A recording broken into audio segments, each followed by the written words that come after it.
하나님 말씀 히브리서 8장 1절에서 13절 말씀입니다. 지금 우리가 하는 말의 욕점은 이러한 대제사장이 우리에게 있다는 것이라.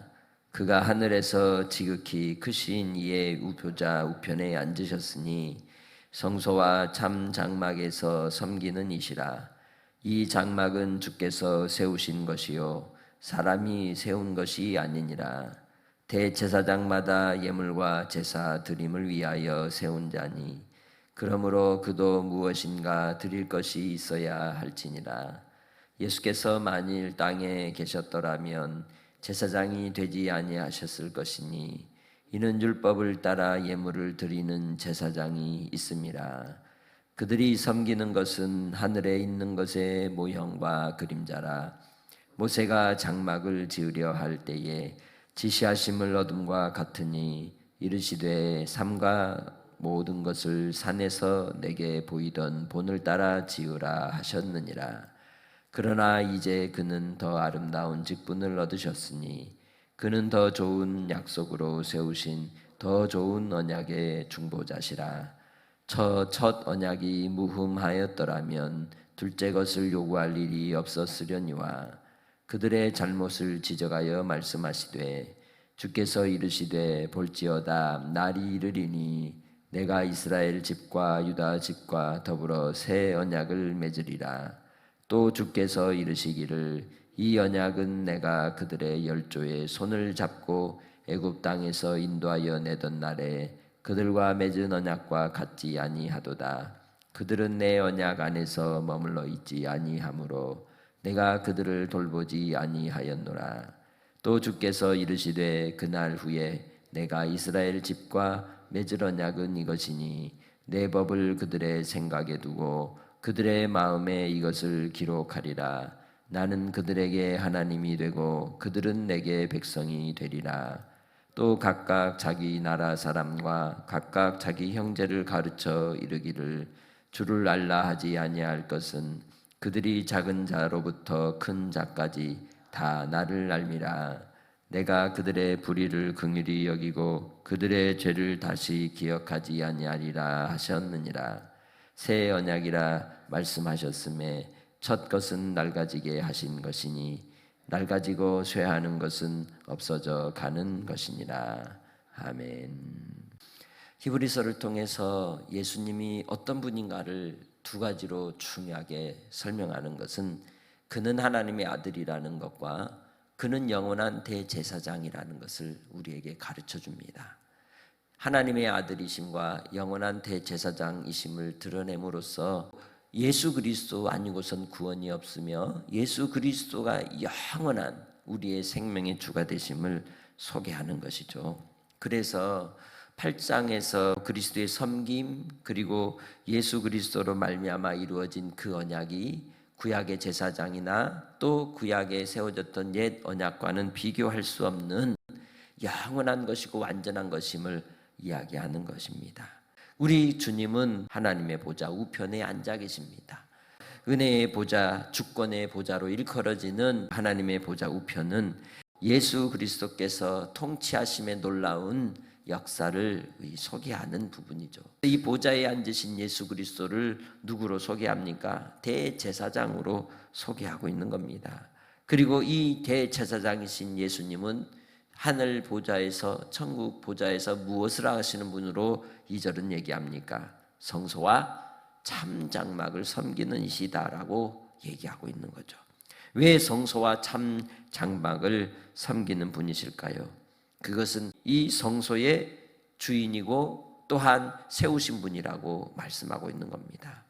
그래서 이 땅에 있는 모든 제사장과 또 제사의 제도들은 불완전한 것입니다.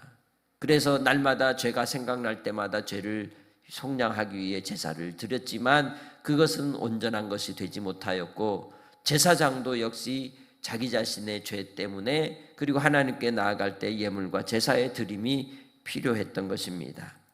이 땅에 있는 모든 것은 하늘에 있는 것들의 모형이라고 5절은 소개하고 있죠. 바로 이 땅에 있는 제사장이나 제사제도를 통해서 우리는 완전한 그리고 영원한 하나님 나라의 성소를 보게 되는 겁니다. 주님 안에서 우리는 이 땅의 삶을 통해 마지막 저 하늘 성소가 있음을 바라고 소망하며 사는 줄 믿습니다. 고린도전서 3장 16절에 말씀하듯이 너희가 하나님의 성전인 것과 하나님의 성령이 너희 안에 거하시는 것을 알지 못하느냐라고 묻고 계십니다. 하나님의 영이신 성령님이 거하심으로 우리가 주의 성전이 되었다는 것입니다. 그러기에 이제는 주님 안에서 하늘 성전으로 살아가는 주의 백성들이 되시기를 바랍니다. 하늘에 있는 것들이 그래서 본체인 겁니다. 이 땅에 있는 것들은 그 본체의 모형이나 그림자인 것이죠. 참된 것은 하늘에 있고 영원하지만 땅에 있는 것들은 이 참된 것의 모형이기 때문에 한시적이고 일시적이라는 걸 우리는 인정해야 하는 겁니다. 그래서 이 땅에 우리는 영원히 살 것처럼 살아서는 안 되는 겁니다. 순간순간마다 영원한 것을 바라고 하나님 나라를 향하여 소망하며 우리가 이 땅의 삶의 일시적인 것들에 기뻐하고 슬퍼하고 또 좌절하고 즐거워하는 것이 아니라 하나님으로 말미암아 본체이신 우리 주님을 의지하고 주님 안에서 영원한 평강 가운데 거하는 주의 백성들이 되시기를 주님의 이름으로 축복합니다. 본체는 모형보다 더 아름답고 더 좋고 더 영광스러운 것이죠. 우리에게 있는 대제사장과 주님의 섬김도 또한 그러한 것입니다. 그래서 6절에 뭐라고 말씀합니까? 그는 더 아름다운 직분을 얻으셨으니 그는 더 좋은 약속으로 세우신 더 좋은 언약의 중보자라고 얘기합니다. 이 옛 언약과 새 언약의 차이가 뭘까요? 또한 그것도 모형과 실체이며 그 옛 언약은 완전하지 못하다는 거예요. 이스라엘 백성들에게 율법으로 주어졌지만 그들은 그것을 완전히 지키지 못했으며 그 완전한 약속을 믿지 않았고 그리고 또한 배반하여 하나님을 떠나는 인생들이 되고 말았던 겁니다. 그들이 바치는 그 제물도 사람의 죄를 온전히 속죄할 수 있는 효력을 발생하지는 못하고 오히려 죄만 생각나게 하는 것이라고 얘기하고 있는 것이죠. 그래서 우리에게 필요한 것이 완전한 언약으로서 새 언약, 영원한 언약이 요구되는 것이요. 이 영원한 언약을 이루기 위하여 피뿌림이 되신 것이 예수 그리스도의 십자가의 보혈의 피인 줄 믿습니다. 주님 안에서 우리에게 완전한 구원과 완전한 생명을 주시기 위하여 이루신 하나님의 크신 그 은혜와 사랑이 바로 이 언약의 중보자 되신 예수 그리스도를 통하여 온전히 이루어진 줄 믿습니다. 그래서 우리는 주님 안에서 이 예레미야 31장 31절로 34절을 인용한 7절에서 13절 말씀을 통해 예수 그리스도로 주신 새 언약이 불완전하고 일시적이고 한시적인 옛 언약과 다른 이유를 우리에게 분명하고 확실하게 보여주고 있습니다. 그것은 인간들의 불순종과 불완전함으로 인하여 그 언약이 주어졌다 할지라도 지키지 못하는 인생들에게 오히려 신비에 새긴 새 언약으로 말미암아 이제는 하나님의 영이신 성령님이 함께 하시고 우리의 불완전함 속에서 완전케 하시고 온전케 하신 은혜로 하나님의 자녀됨의 삶을 살게 해 주시는 줄 믿습니다. 이제는 본문 말씀, 이 말씀을 통해서 주시는 바대로 하나님께서 우리에게 주시는 그 약속이 여러분 가운데 온전히 이루어지기를 주의 이름으로 축복합니다. 때가 되어 바로 하나님께서 이스라엘 백성들을 애굽에서 인도하여 내시고 그들과 세운 언약과 새 언약은 다르다고 소개하고 있습니다. 문제는 그들에 대하여 지적하는 말씀의 내용 9절의 하반절에 뭐라고 얘기합니까? 그들은 내 언약 안에 머물지 아니했다고 얘기합니다. 내가 그들을 그래서 돌보지 않았다고 얘기하고 있는 것이죠. 주님 안에 있을 때 하나님의 돌보심이 있는 겁니다. 하나님의 말씀 안에 있을 때 주의 살아계심과 하나님의 동행하시는 은혜가 있습니다. 그래서 오늘도 주님 안에 거하시고 주의 말씀 안에 한날을 살아가는 성도들이 되시기를 주의 이름으로 축복합니다. 이 언약의 말씀을 통하여 우리는 세 가지로 규정하는 새 언약의 내용을 우리가 볼 수가 있습니다. 그것은 바로 하나님께서 그의 법을 그들의 생각과 마음에 기록해 두셔서 하나님과 백성 사이에 새로운 관계가 성립되게 하셨다는 거예요. 그 기록된 말씀을 통해 그들에게 하나님이 되고 그들은 내게 백성이 되게 하신다는 거죠.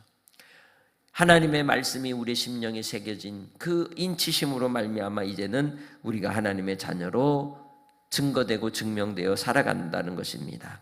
주님 안에서 이제는 온전한 새 언약이신 예수 그리스도로 말미암아 우리가 하나님의 백성이 되고 자녀됨에 감사하며 믿음 가운데 사는 주의 백성으로 사시길 바랍니다. 두 번째는 사람들이 가르치는 일을 지향하고 오히려 큰 자나 작은 자나 할 것 없이 하나님께서 그들에게 직접 하나님이심을 알게 해 주신다는 겁니다. 하나님께서 이루시는 그 생명의 교제를 통해 알게 하신다는 거예요. 이제는 제사장에게 나갈 필요가 있다? 없다는 거예요. 우리가 직접 하나님께 나아갈 수 있으며 하나님 안에서 친밀한 교제 속에 하나님을 알아가는 은혜가 있다는 거예요. 창세전부터 계신 하나님과 아들 예수 그리스도께서 사랑으로서 보여주신 그 영광을 우리도 교제 가운데 누리며 살 수 있게 된다는 겁니다. 하나님을 알면 알수록 그 부유함과 그 기쁨과 위로는 크고 놀라운 것입니다. 세 번째로 새 언약은 하나님이 모든 죄를 용서하시고 기억하지 않으신다고 우리에게 말씀해 주고 있습니다. 그 근거는 바로 긍휼하심에 있습니다. 불쌍히 여기심에 있는 줄 믿습니다.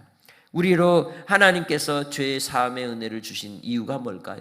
이 땅의 삶을 통해서 우리에게 가야 될 중요한 목적지를 말씀하고 있는 겁니다. 예수님이 하나님 보좌 우편에 계신 이유가 뭐였습니까? 그것은 하늘 성소를 통하여 섬기기 위함이라고 얘기했습니다. 그처럼 이제 우리도 이 땅에서 죄 사함의 은혜를 예수 그리스도 십자가로 말미암아 얻은 이유는 어디에 있습니까? 참된 성소인 하나님 나라의 영광을 위해 살아가라고 우리에게 주어진 것입니다. 이 땅의 삶을 통해 우리는 하나님과 친밀한 교제 속에 사귐 가운데 있을 때 하늘 성소의 기쁨을 누리며 살게 되는 줄 믿습니다. 나의 소속이 이 땅에 있지 않다는 거예요. 불완전함에 있지 않냐고 영원하고 완전한 하나님 나라에 있음을 우리는 기억하고 우리 눈에 보이는 현상과 우리의 삶의 이 땅에서의 모형 가운데 사는 우리의 삶이 완전한 것이 아니라 저 영원한 하나님 나라에 우리에게 주신 약속을 바라고 이 땅에 새 언약의 백성으로 살아갈 때 하나님이 도우시고 돌보시고 이끄시는 그 은혜로 주님 안에서 풍성한 하나님의 영광을 보고 살아가게 되는 줄 믿습니다. 오늘 한 날을 우리는 어떻게 살아야겠습니까? 비록 우리가 수고하고 땀을 흘리고 살아가겠지만 그 속에서도 여전히 하나님의 은혜 가운데 있으시길 바랍니다. 영원한 것을 사모하고 살아가는 하나님의 백성들이 되시기를 주의 이름으로 축복합니다. 이 땅의 것은 낡아지고 쇠하고 또한 사라져 없어져 버릴 것이지만 새 언약은 영원하기에 우리는 날로 새로워지는 백성인 줄 믿습니다. 오늘 한 날도 하나님의 은혜 아래서 섬기며 사랑함으로 하나님이 주신 그 풍성한 은혜를 누리며 사는 믿음의 성도들이 다 되시기를 주의 이름으로 축복합니다. 하나님 아버지 은혜와 사랑에 감사합니다. 오늘도 주님의 주신 말씀을 따라 우리를 하나님의 자녀 삼아 주시고 우리를 죄 가운데 속량하여 주시사 주님과 교제 속에서 주님과 사귐 가운데 기쁨을 누리게 하시니 감사합니다.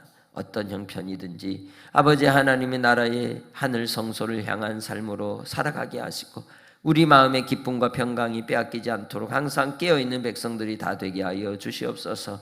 오늘도 아버지 앞에 간구하면 기도하는 기도마다 들으시고 응답하여 주셔서 주의 뜻이 이루어지기 원합니다. 아버지 뜻을 구하며 하나님의 통치하심 가운데 우리를 속량하신 하나님의 은혜로 오늘도 살아가게 하여 주셔서 날마다 찬송으로 영광을 돌리며 승리하게 하옵소서. 신실하신 하나님을 믿고 의지하게 하옵소서. 아버지 하나님 하늘 성소를 향하여 오늘도 달려갑니다. 믿음의 경주 속에 아버지 하나님 강건함을 주시고 담대함을 주시고 흔들리지 않는 믿음 위에 굳건하게 세워 주옵소서. 역사하여 주시고 회복시켜 주시옵소서. 감사하며 예수님의 이름으로 기도합니다. 아멘.